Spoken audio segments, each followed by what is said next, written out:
The Glasgow Independent Schools Local Planning Committee met on Monday night, reviewed our draft plan that was submitted to the Kentucky Department of Education.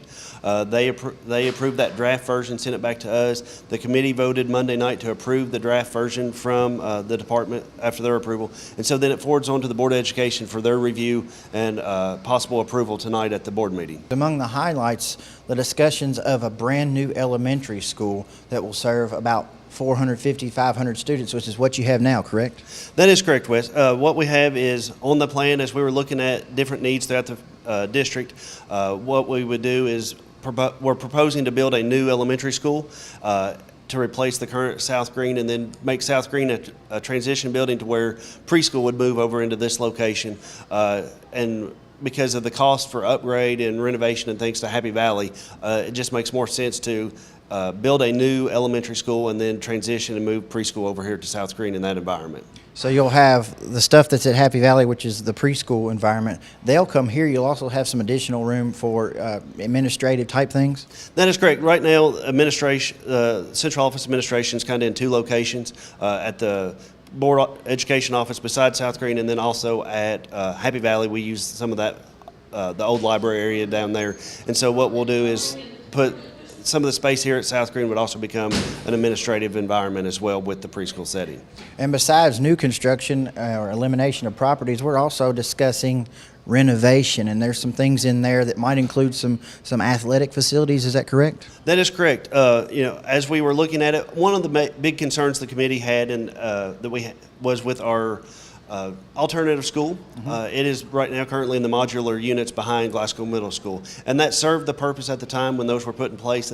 But as a committee and as a district, we're committed to trying to make the best conducive learning environment for our students, and so we want to get them into a better environment and things. So part of the committee, when we were looking at it back in March and reviewing this, we proposed the idea of putting the alternative school into Glasgow High School, kind of in the football locker room area, so that they would be in a secure location and not have to go in and out of the weather and things of that nature. But in doing so, then those facilities within the high school need to be relocated. So that would be looking at a possible, field house and things of that nature that could serve the football, but also, track and field and things of that, the other sports that are out in that area. And then, looking at those, the bleachers and all of those components. And then, one thing that we also discussed around is right now we have a 7-lane track.